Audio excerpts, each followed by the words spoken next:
One of the most interesting stories is a story of Jesus and the Syrophoenician woman.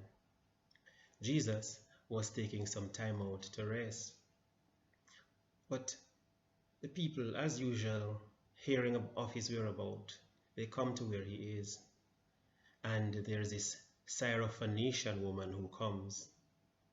She's not Jewish, she's Greek speaking, and she comes to Jesus about her daughter, for her daughter was sick, her daughter was demon possessed. And the text says that she falls at Jesus' feet and she's pleading with Jesus. And strangely, almost unlike Jesus, the text says that Jesus didn't say a word, but she persisted. She asks on. She persisted. And then Jesus says something that for us would be a strange thing to hear. But if we understand it, perhaps culturally and perhaps even theologically, we can appreciate what Jesus said and how she understood it.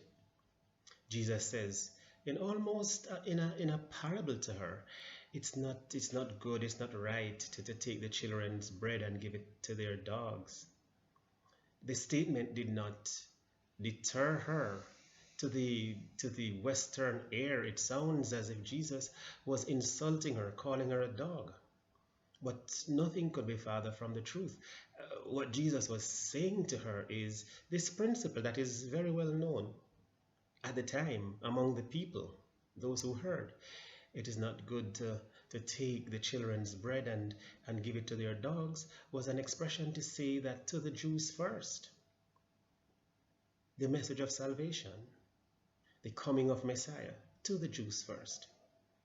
She heard it, she understood it, and yet she says to Jesus, true, but the dogs can eat the children's crumbs. So she was not asking to become Jewish. She was not asking to take the place of the Jews. She was not even asking to be treated first. She was willing to take the crumbs, as it were. She was willing to allocate that crumb in her family for her daughter. She was willing to say to Jesus, I know who I am. I know my place. I know all of what pertains, but I am asking for the healing and for the deliverance of my daughter. Jesus, as the exchange unfolded, Jesus commends her for her faith. He says he has never seen such faith in all Israel. And then he says the child is well. And the tense in the text is that the child is perfectly, completely, and will always be well in respect to that disease. In that moment, her faith, exercised in the way that it was, guaranteed for her the deliverance of her daughter. Sometimes, as we read some of these texts, as we see some of these challenges, we may be tempted to back off. We may be challenged to ask, what happened here? Sometimes when we look at some of these stories, sometimes through Western eyes and even in our own selves, we wonder, what exactly did Jesus do here to a woman? Did he put her down? Did he mistreat her? Did he try to shame her?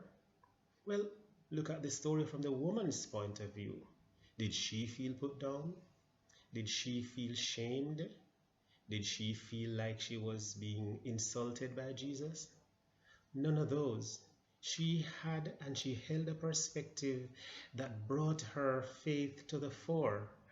And she had and she held a perspective through which that faith brought healing and deliverance to her daughter. Sometimes, as we look, others looking on will see us on our knees and will wonder, what are we doing there? People will see us in our posture of worship as we think about God, as we dialogue with God, and they wonder, what are we doing there?